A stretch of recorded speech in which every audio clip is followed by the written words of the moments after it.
The machine beside my bed was the only thing that still believed in me. I could hear it. A steady beep, slow and even, counting out the seconds I had left. I couldn't open my eyes, but I could hear everything. The doctors didn't know that. My family didn't know that. Nobody in that room knew that I was still in here, trapped somewhere between sleeping and dying, listening to my own family decide whether I was worth saving. My name is Walter Higgins. I am 67 years old. 3 weeks ago, I had a heart attack in my garage while fixing the lawnmower. My neighbor found me on the concrete floor, my hand still wrapped around a wrench. He said my lips were blue. He said he thought I was already gone. I wasn't gone, not yet, but I was close enough that the doctors started using words like quality of life and difficult decisions. Close enough that my family started having conversations in the hallway they thought I couldn't hear. The room smelled like antiseptic and old flowers. Someone had brought a bouquet the first week, and nobody had thrown it out. The petals were browning at the edges now, curling in on themselves the same way. I felt like I was curling in on myself, shrinking down to nothing in that white bed. I heard the door open, footsteps, more than one set. My wife's perfume arrived before she did, the same lavender scent she'd worn for 41 years of marriage. "Dr. Reyes wants to talk to us," Carol said. Her voice was tired. Not sad exactly, tired. "About what?" my daughter Ashley asked. She was standing near the window. I could tell by the way her voice bounced off the glass. "About Dad's directive. What we want to do if his heart stops again." There was a silence. The kind of silence that tells you people are choosing their words carefully. "He already stopped twice," my son-in-law Brian said. I didn't like Brian much when he could hear me say it, and I liked him even less now. "They brought him back both times. The doctor said next time might do more damage than good, brain damage, or nothing at all." "So what are you saying?" Ashley asked. "I'm saying maybe it's time we let Dad rest. Let Dad rest. Like I was a stray dog they were deciding whether to put down. Like 67 years of getting up before sunrise, of working the loading dock at Pruitt Freight for 32 years, of coaching Little League, and building a treehouse and paying off a mortgage, had all led to this moment where my own family stood in a hospital room, discussing whether I deserved another chance to breathe. I wanted to scream. I wanted to sit straight up in that bed and tell them I could hear every word, but my body wouldn't listen to me anymore. It hadn't listened to me in 3 weeks. All I could do was lie there and count the beeps and wait to see what my own children would decide about the rest of my life. "Where's Danny?" Carol asked Danny, my son, my only son. 38 years old, works construction, hasn't said more than 10 words to me in 2 years. Not since the blow-up at Christmas. Not since I told him what I thought about him leaving his job, leaving his apartment, leaving everything to chase some idea about starting his own crew. I called him reckless. He called me controlling. Neither of us apologized. "He's coming," Ashley said. "He said to wait for him before we talked to the doctor." Brian sighed, the kind of sigh that carries an opinion inside it. "Does it matter? He hasn't been around much anyway. He's still Dad's son," Carol said, and there was something sharp in her voice that made me want to reach out and hold her hand, except I couldn't move my fingers even an inch. I heard the door open again, a new set of footsteps, heavier, slower, like someone had been standing in a hospital hallway trying to find the courage to walk in. "Sorry I'm late," Danny said. His voice sounded rougher than I remembered. Older somehow, though it had only been 8 months since I'd last heard it, at a birthday party I almost didn't get invited to. "Dr. Reyes is on his way," Carol said. "We need to talk before he gets here." "Talk about what?" "About the DNR," Brian said, like it was the most obvious thing in the world. "Do not resuscitate. If his heart stops again, we need to decide whether we want them to try and bring him back or let him go peacefully." There was a pause, a long one. I imagined Danny standing near the foot of my bed looking down at me, at the tubes and the wires and the man he used to argue with at Thanksgiving dinner, now reduced to a chest that rose and fell because a machine told it to. "Peacefully," Danny repeated, like he was testing the word, seeing if it fit. "You mean give up?" "Nobody's saying give up," Ashley said quickly. "The doctor said." "I know what the doctor said. I read the file in the hallway. 2 arrests in 3 days. Both times they had to shock him back. The doctor said the next one could leave him a vegetable if it doesn't kill him outright." Danny's voice cracked slightly on the last word. "I know what everyone's thinking here. Then you understand why we're having this conversation," Brian said. I understand that you've had 5 minutes to think about it, and you already sound ready to sign the paper. That's not fair, isn't it? I felt something in my chest, even though I shouldn't have been able to feel anything. A kind of ache that had nothing to do with my heart attack and everything to do with the sound of my son defending me for the first time in 2 years. Carol's voice softened. Danny, honey, nobody wants to lose your father. But the doctors are telling us that if we keep bringing him back, each time is worse than the last for his body. He might not even be him anymore. Is that what you want? For him to survive but not be able to recognize any of us? What I want, Danny said slowly, is for somebody in this room to remember who he actually is before we start signing papers about whether he gets to keep living. Nobody said anything to that. He built the deck on our house with his own 2 hands the summer I turned 12, Danny continued. He drove 4 hours round trip every Sunday for a year after Mom's surgery so she wouldn't be alone during recovery. He worked a job he hated for 3 decades so we could have Christmas presents and college funds. You're all standing here talking about quality of life like you've already made up your minds. Well, I haven't. I'm not signing anything. Danny, Ashley started, I said. The door opened again, a new voice calm and measured. Dr. Reyes. I'm glad you're all here, he said. I know this is a hard conversation. I want to walk you through exactly where things stand with your father, and then I'll give you some time to talk it over as a family. I heard chairs scraping against the floor. Someone pulled the blinds partway shut. Probably Brian, always fussing with something when he didn't know what to say. I heard Dr. Rise flip through pages on a clipboard. Walter's heart suffered significant damage during the initial attack, he began. We've stabilized him twice now after cardiac arrest, but each event puts additional strain on an already weakened heart. If it happens again, there's a real risk that resuscitation efforts could cause more harm than good. Prolonged oxygen deprivation, potential for a persistent vegetative state, or resuscitation simply may not succeed at all. What are the odds? Carol asked quietly. If it happens again, honestly, it's hard to say with precision.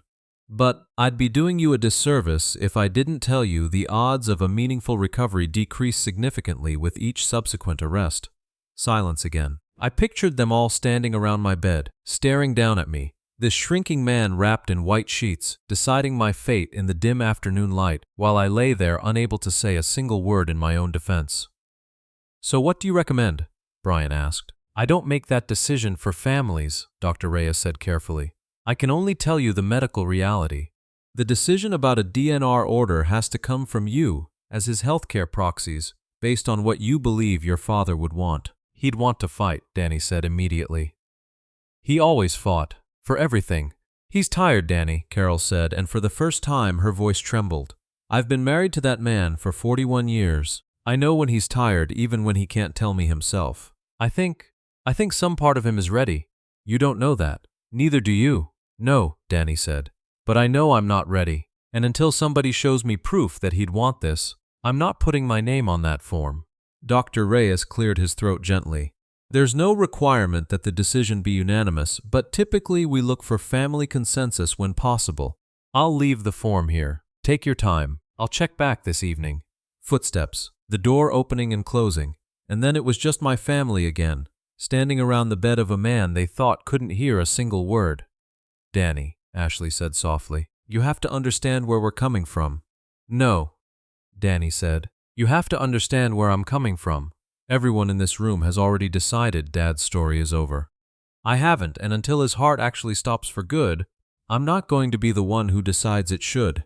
I felt something wet slide from the corner of my eye, down across my temple, into the pillow. I don't know if anyone noticed. I don't know if a tear from a man who supposedly couldn't feel anything would have changed a single mind in that room. But for the first time in 3 weeks, lying in that hospital bed, listening to my family argue over my life like I was already a memory, I felt something other than fear. I felt hope, and it had my son's voice. 2 years ago, I stopped talking to my son over a phone call that lasted 4 minutes. I remember every second of it, even now, lying here unable to move, listening to him defend me to a room full of people who'd already made up their minds. I remember the words I used. Reckless, irresponsible, throwing away a good, steady job to chase some fantasy about starting his own construction crew. I remember him going quiet on the other end of the line and then saying, "Thanks for the support, Dad," in a voice so flat it scared me more than if he'd yelled. He hung up before I could say anything else, and I let him. That was my mistake. Not the words I said, though those were bad enough, but the 2 years of silence I let follow them. Pride is a strange thing. It can keep a man warm at night and freeze him solid at the same time. Before all this, before the hospital and the machines and the voices arguing over my body like I was a used car at an auction, my life was small and steady and mine. Carol and I had been in the same house on Larkspur Street for 34 years. Yellow shutters, a maple tree in the front yard that Danny used to climb until he fell out of it and broke his wrist at age 9. I still remember carrying him to the truck, him crying, me telling him it would be all right, because that's what fathers do. They tell you it'll be all right even when they're terrified it won't. Ashley was different from Danny. Always had been.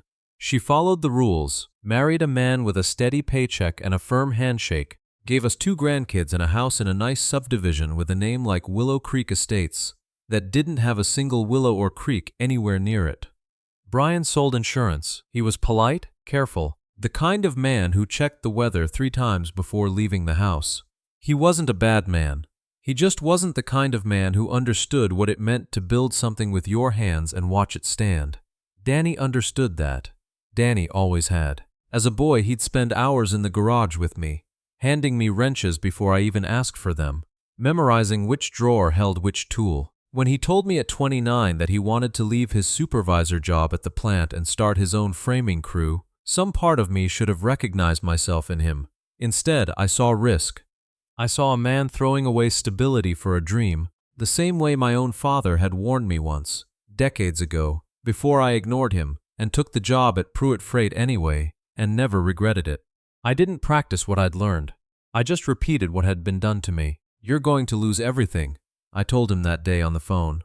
"You have a wife to think about, a mortgage. You can't just gamble on some crew of guys you barely know." "I'm not gambling, Dad. I've got contracts lined up. I've done the math. The math doesn't account for bad luck. It never does. Maybe I need to find that out for myself." "Fine," I said.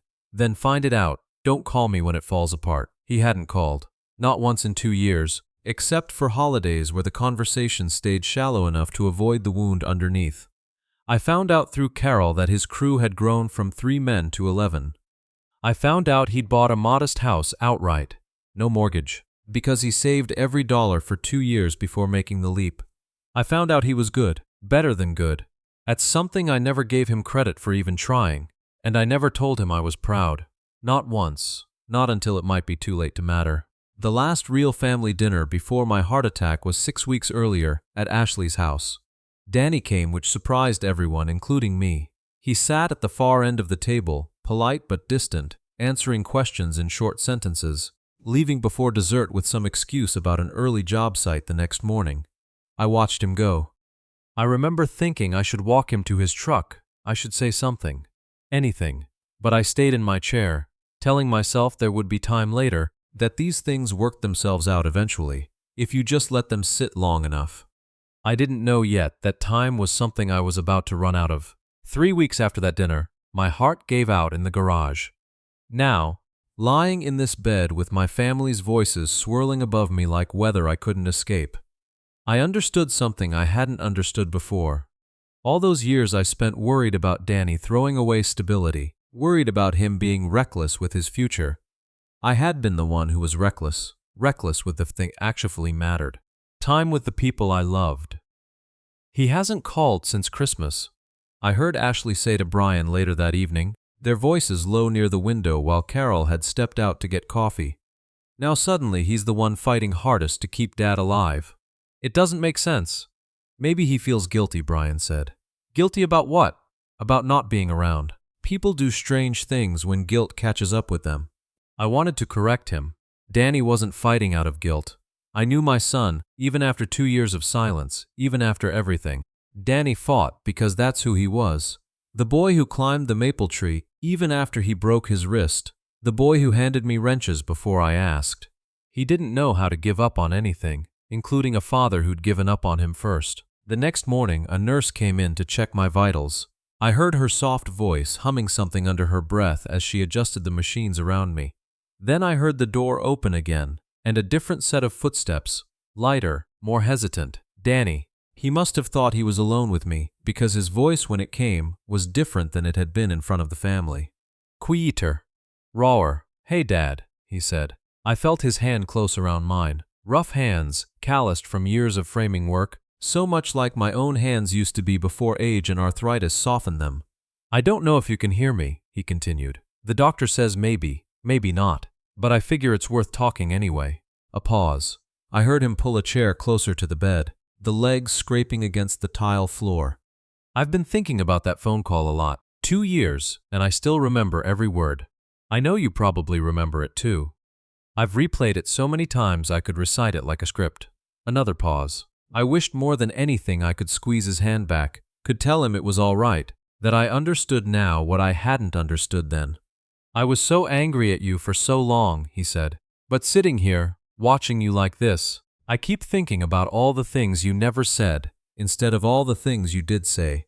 You never told me you were proud of the crew, never told me you thought about calling. Ashley told me once you asked her how I was doing every single time you talked to her. Every single time, Dad. But you never called me yourself.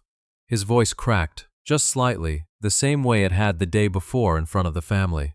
I'm not signing that paper, he said. Not because I think the others are wrong to consider it. I know they love you too in their own way. I'm not signing it because I'm not done. We're not done. You don't get to leave this world with 2 years of silence being the last real thing between us. That's not how this ends. I won't let it end like that. He sat there a long while, holding my hand, saying nothing more, just breathing, just present, the way he used to sit beside me in the garage as a boy, waiting for me to hand him the next task. Outside, it had started to rain. I could hear it against the window, soft at first, then steadier, drumming a rhythm that matched the beeping of the machine beside me. Danny stayed until visiting hours ended, long after the others had gone home for the night. Before he left, he leaned close, and I felt his forehead press briefly against the back of my hand. I love you, old man, he whispered. Don't you dare give up before I get the chance to prove I remember that. Then his footsteps retreated, the door clicked shut, and I was alone again with the rain and the machines and a feeling in my chest that had nothing to do with my failing heart. 3 days later, everything fell apart. I heard raised voices in the hallway outside my room. Brian's voice, tight and frustrated, Ashley's voice trying to calm him, and beneath it all a third voice, one I hadn't expected. A lawyer's voice, calm and clipped, discussing something about power of attorney and prior arrangements that made my stomach twist, even though I couldn't see a single face in that hallway. Something was happening, something bigger than the argument over the DNR form. And whatever it was, it sounded like it had been happening for a long time before I ever collapsed in that garage. The lawyer's name was Mr. Kaplan. No, I only caught it in pieces through the door. Something like Kaplan or Chaplin, a name I couldn't quite place. What I could place was the tone in his voice. Careful, rehearsed, the voice of a man who had said the same sentences to a dozen different families and knew exactly how to make them sound reasonable. I'm only here because Brian called me, the lawyer was saying. I want to be clear about that. I'm not here to push anyone toward anything. Nobody's pushing, Brian said, though his voice suggested otherwise. We just need to understand where things stand. Legally, financially. If something happens to Walter, there needs to be clarity. There already is clarity, Ashley said, and I could hear the strain in her voice, the effort it took her to keep it steady. Dad has a will. Mom knows where it is. We don't need a stranger explaining our own family's business to us in a hospital hallway. I'm not a stranger, the lawyer said smoothly. I drew up an updated version of that will 8 months ago. At your husband's request. Silence. The kind of silence that has weight to it, that presses down on a room like humidity before a storm. What are you talking about? Ashley said slowly. Brian? I felt my heart rate climb. I could hear it in the machine, the beeping quickening just slightly, a small betrayal from my own traitorous body. Nobody in the hallway seemed to notice. They were too deep in their own unraveling to think about the man lying silent in the room beside them. I didn't do anything wrong, Brian said, his voice defensive now, sharp at the edges. Your father asked me to help him update some documents last year.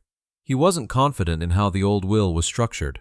I connected him with Mr. Kaplan because I trust his work. You connected my father, who was of sound mind and health at the time, with your lawyer, to update his will, and you never once mentioned this to me. To Danny? To Mom? It wasn't my place to mention it. It was between your father and his attorney. You're my husband, Brian. This is my father, and I was trying to help. Walter came to me, Ashley, not the other way around. He said he had concerns about how things would be divided if something happened to him. He wanted to make some changes.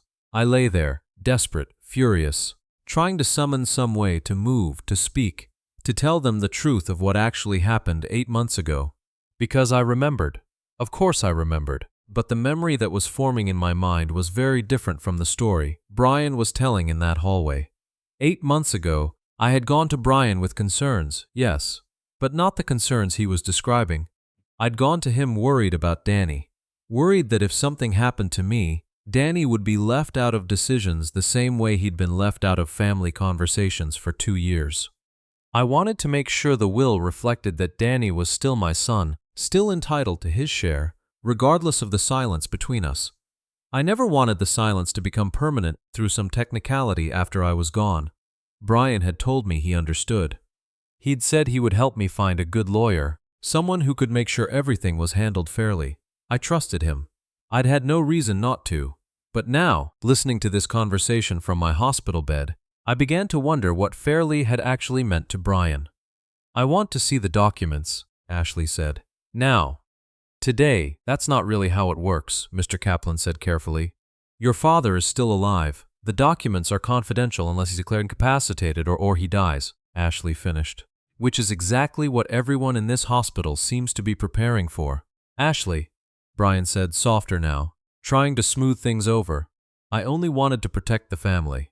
There were complications with how the original will was written. Danny's name wasn't even on it correctly. Your father's old lawyer had made errors, listed outdated addresses, an old business name for the freight company that had been bought out years ago. It needed updating regardless. Convenient, Ashley said, that the updating happened to involve you and your lawyer right around the same time Danny stopped coming to family dinners. Are you accusing me of something? I don't know, Brian. Am I? I heard footsteps then, fast and heavy, coming down the hallway. Danny's voice cut through the tension like a blade. What's going on out here? Everyone went quiet. I imagined them all turning to look at him, the son who'd been absent for 2 years now, standing in the middle of a conversation about his own inheritance, a conversation he clearly hadn't been part of. Nothing, Brian said quickly. We're just discussing some legal matters. Legal matters about what? Dad's will, Ashley said before Brian could smooth it over again. Apparently, Brian had it rewritten 8 months ago, with his own lawyer, and nobody thought to mention it to either of us. I heard Danny's breath catch, just slightly. Rewritten how? We don't know, Ashley said. That's the problem. There was a long pause. When Danny spoke again, his voice had dropped low, dangerous in a way I'd never heard from him before, not even during our worst arguments. Let me guess, he said. The freight company shares, the property on Larkspur, all the stuff Dad always said would go to Mom first, then get split evenly between us kids. I bet that changed too, didn't it? Danny, I don't think now is the time. When is the time, Brian? While Dad's lying in a bed, we're all debating whether to keep alive? Seems like exactly the time to me.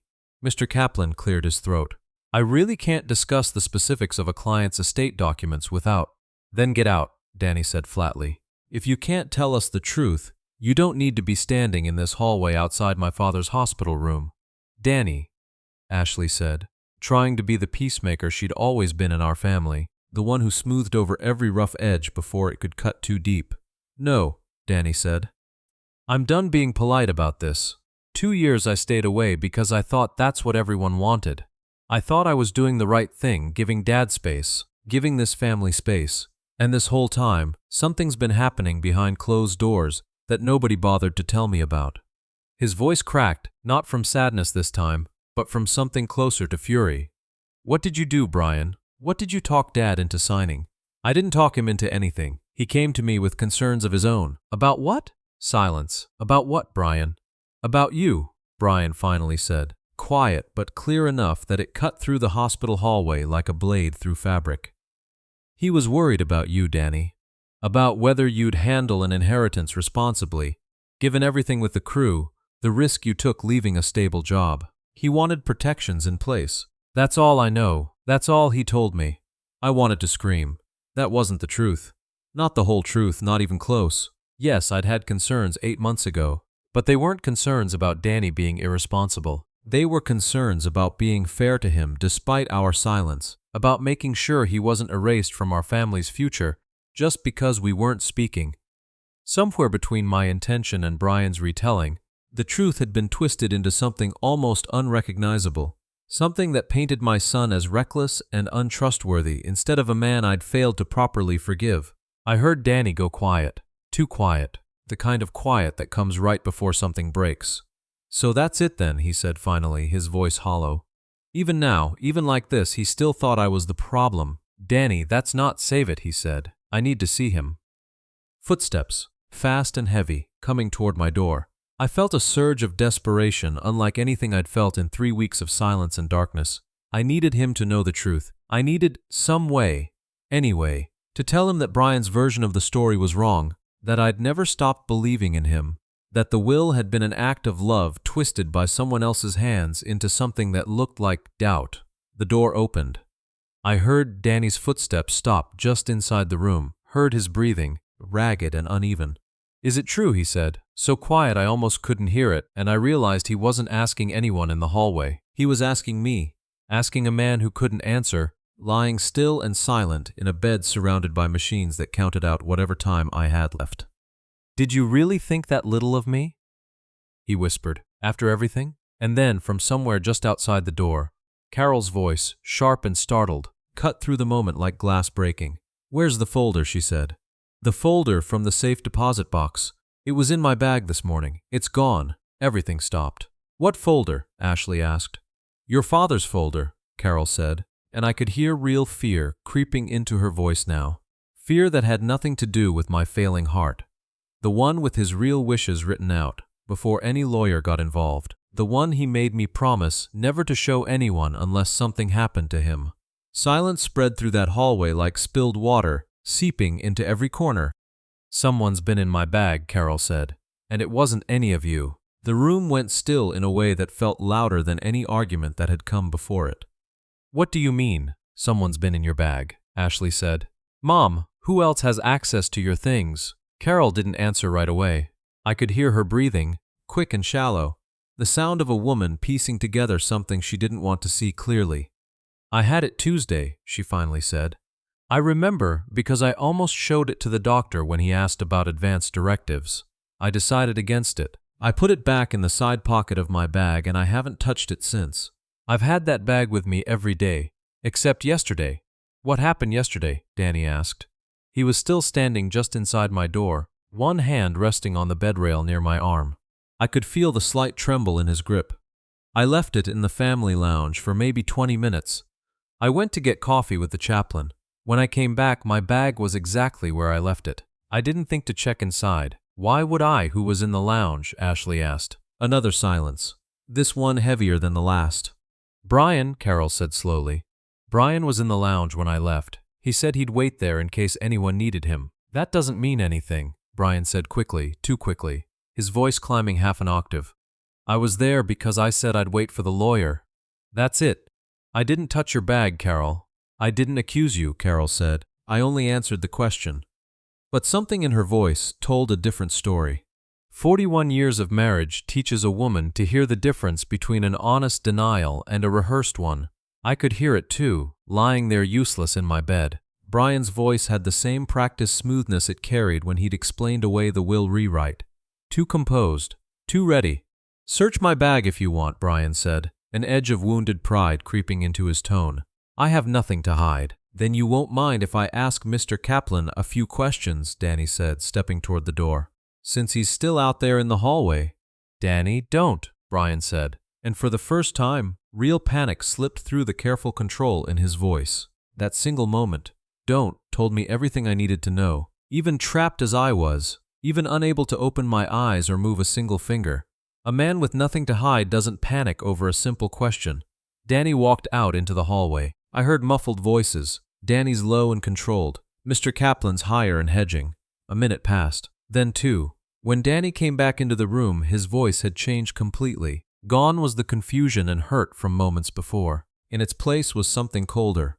Dear, Kaplan says Brian came to him 8 months ago wanting to discuss restructuring Dad's estate, Danny said. Not Dad, Brian. Dad only came in for the actual signing 3 separate times, always with Brian sitting right beside him. That doesn't prove anything, Brian said, but his voice had lost its earlier confidence. Kaplan also said, Danny continued, that the final version of the will designates Brian as executor instead of Mom, and that a significant portion of the freight company's shares, the ones Dad always said would eventually go to me. Since I'm the one who actually worked there summers growing up, got redirected into a trust that Brian would manage until, quote, Danny demonstrates financial stability. The room went dead silent. You made yourself the judge of when I'd be allowed to have what's mine, Danny said. And his voice wasn't loud, wasn't shouting, but it carried a weight that filled every corner of that hospital room. You sat across a desk from my dying father and convinced him to hand you control over my inheritance. I was protecting the family's assets, Brian said, but even he seemed to hear how hollow it sounded now. You were protecting your own interests, Ashley said quietly, and I could hear something breaking in her voice too. Not just anger at Brian, but grief. The particular grief of realizing you don't know your own husband as well as you thought you did. That's why you didn't tell me, not because it wasn't your place. Because you knew I'd never have agreed to it. I lay there, listening to my family's world crack open around me, and something inside me wanted to weep, though I had no way to make the tears come. 8 months ago, I had gone to Brian scared and vulnerable, worried about my broken relationship with my son, wanting to fix it in the only way I knew how.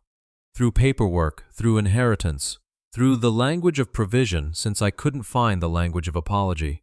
And Brian had taken that fear and twisted it into an opportunity, convincing a frightened old man that his own son couldn't be trusted with what was rightfully his. I remembered signing those papers now, memories rising slow and heavy like water filling a basin. Brian sitting beside me the whole time, gently steering the conversation whenever I hesitated. This just protects everyone, Walter. This just makes sure things are handled responsibly. I remembered feeling relieved, thinking I was doing something wise, something careful. I hadn't understood what I was actually signing away. Where's Mom's folder? Danny asked, his voice quiet again but no less intense. The one with Dad's real wishes. The one from before any lawyer got involved. Nobody answered. Brian, Danny said. Where is it? A long pause. Then quietly, almost too quiet to hear, Brian said, It's in my car. You stole it. I didn't steal it. I was going to bring it to Kaplan's office to compare it against the updated will, make sure everything was consistent. Consistent with what you wanted, you mean? Ashley said, her voice shaking now, not with fear but with fury. Go get it, right now. I heard Brian's footsteps leave the room, slower than they'd entered, like a man walking toward a verdict he already knew was coming. The rain outside had picked up again, hammering against the window in a steady rhythm that matched the racing beat of my heart on the monitor beside me. Carol came to my bedside then, and I felt her hand close around mine, warm despite everything, the same hand that had held mine through 4 decades of hard years and good ones. I'm so sorry, Walter, she whispered. I should have checked. I should have asked more questions when Brian first mentioned helping you with the will. I trusted him. I wished more than anything I could tell her it wasn't her fault, that the blame belonged to me and Brian both. Me for signing without understanding, and Brian for exploiting a frightened old man's love for his estranged son. Brian returned a few minutes later. I heard the soft sound of a folder being set on the small table near my bed, followed by the rustle of papers. Read it, Danny said. All of it. Out loud, Danny. I don't think. Read it, Ashley, please. I heard my daughter pick up the folder, her hands shaking slightly, the papers crinkling as she unfolded them, and then her voice, steady despite the tremor beneath it, began to read words I had written 8 months ago, before any lawyer, before Brian's careful manipulations, back when it was just me and Carol at our kitchen table on Larkspur Street, trying to figure out how to fix what I'd broken with my son. I, Walter Higgins, being of sound mind, want it known that regardless of any formal legal documents that may come after this letter, my true wish is this: Danny is my son, as much a part of this family as Ashley, as much entitled to what I've built as anyone else. Silence between us be damned. If I die before I find the courage to tell him myself, Let this letter say what I couldn't. I am proud of him. I have always been proud of him. I was wrong to let 2 years pass without telling him so, and if there's any way to make that right, I want this letter to be the beginning of it." Ashley's voice broke on the last few words. The room was silent except for the rain and the machine beside my bed, counting out beats that suddenly felt less like a countdown and more like a promise. I heard Danny's breath catch, then release, long and shaking. "He wrote this 8 months ago," Danny said softly. "Before Brian got involved. Before any of this." "Yes," Carol said, her voice thick with tears. "That's the man your father actually is. That's who wrote that letter. Not the will Brian rewrote. Not the fear Brian talked him into this." I felt Danny's hand find mine again, gripping tighter this time. "Dad," he said, his voice raw. "If you can hear me." I heard it. I finally heard it. And for the first time since the machine started counting my heartbeats instead of my footsteps, I felt something shift inside my chest that had nothing to do with damaged muscle or failing valves. It felt, impossibly, like hope taking root. But even as that hope rose, I heard Dr. Reyes' voice at the door, urgent and clipped in a way I hadn't heard before. "I need everyone to step back," he said. "His heart rate is spiking. We need to move now." The machine beside me had stopped counting steadily. It was racing. The room exploded into motion. I heard Dr. Reyes' voice cutting through the chaos, calm but urgent, calling out numbers and instructions to a nurse who'd rushed in behind him. "Get me the crash cart now." Hands moved fast around me. I could feel the pressure of fingers against my wrist, checking a pulse that was suddenly stampeding instead of walking. "Everyone needs to step outside," a nurse said, her voice firm despite the panic rippling through the room. "No," Danny said. "I'm not leaving. Sir, we need space to work." I said, "I'm not leaving him. Not again." I felt Carol's hand slip away from mine as she was ushered back, felt the room shift and rearrange itself into something clinical and urgent. My heart was pounding against my ribs like a fist against a door, desperate and uneven. And for the first time in 3 weeks, I felt real fear. Not fear of dying, but fear of dying now, in this exact moment, with the truth barely spoken and the wound with my son only just beginning to heal.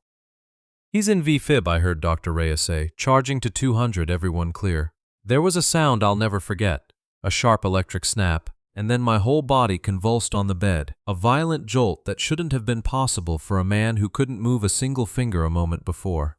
Still in V-fib, charging again. Another jolt. My chest arched off the bed.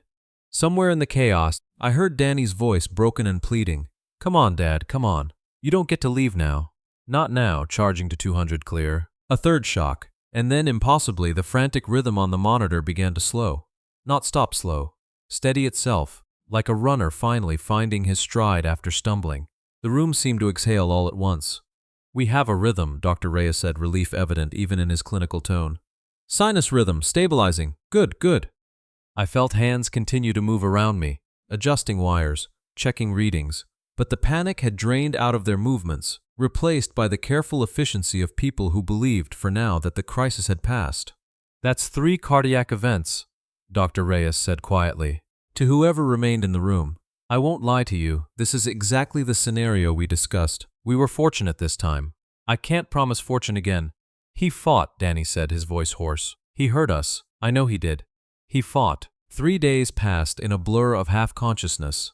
I drifted in and out, catching fragments of conversation, the murmur of the television in the corner, Carol reading to me from an old paperback she found in the family lounge, her voice soft and steady, a lifeline I clung to even when I couldn't respond.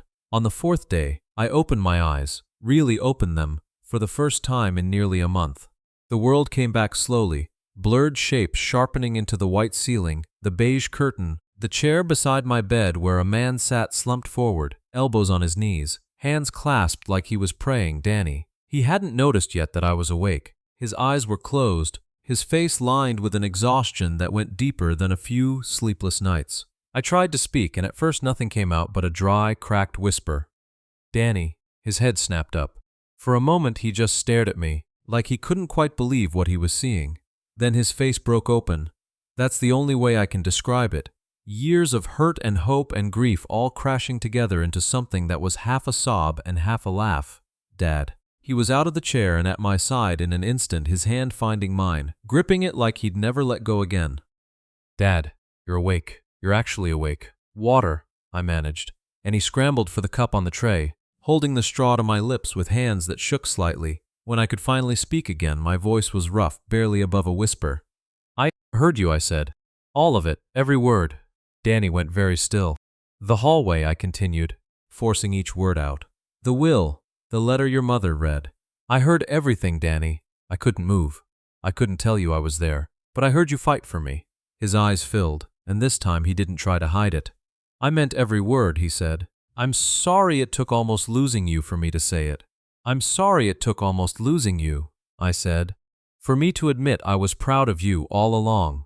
The weeks that followed brought a different kind of reckoning than the one in that hospital hallway, with Carol's letter as proof of my true intentions and with Mr. Kaplan, to his credit, once the full picture became clear, cooperating fully with the family's request to review and correct the estate documents, the will was revised, properly this time, fairly, with Carol as executor as it should have always been, and Danny restored as an equal heir, no strings attached, no trust requiring him to prove himself worthy of what was already his. Brian didn't fight it.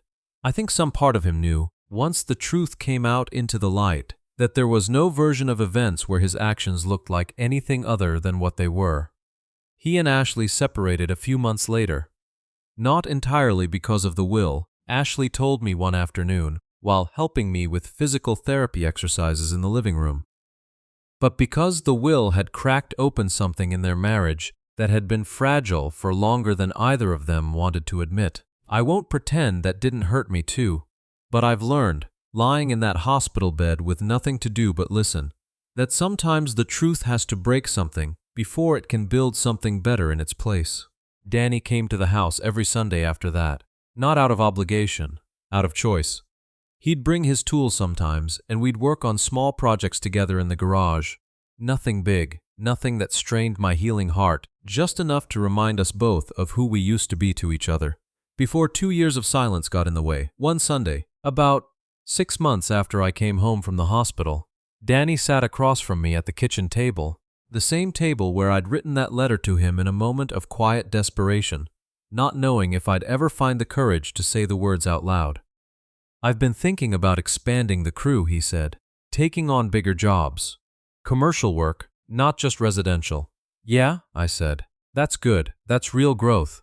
I could use some help, he said, not quite meeting my eyes. Someone who knows the business side, contracts, scheduling, dealing with suppliers, someone I trust. I understood what he was asking, even though he hadn't asked it directly.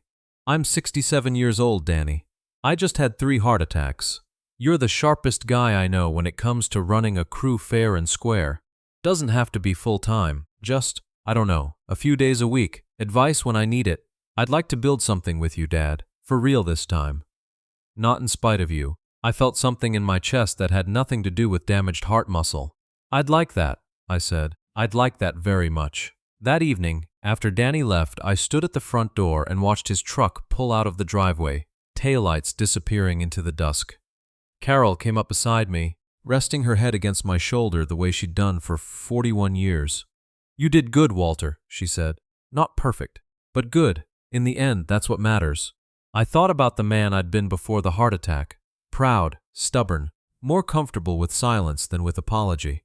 I thought about the man I was now, still stubborn in places, but no longer willing to let pride cost me another day with the people I loved. I don't know how many years I have left. Nobody does, not really. Not even the doctors with all their careful percentages and cautious predictions. But I know this. I'm not wasting whatever time remains on silence I can't take back. My son was the only one who refused to sign that paper. He fought for me when I couldn't fight for myself, when I'd given him every reason over 2 years of silence to walk away and never look back. He didn't do it because I deserved it. He did it because that's who he is. The boy who climbed the maple tree, who handed me wrenches before I asked, who never really stopped believing in his father even when his father stopped showing. He believed in him. I got a second chance most people never get. A chance to hear, in my own silence, exactly how much I was loved. And I intend to spend whatever years I have left making sure I never take that kind of love for granted again.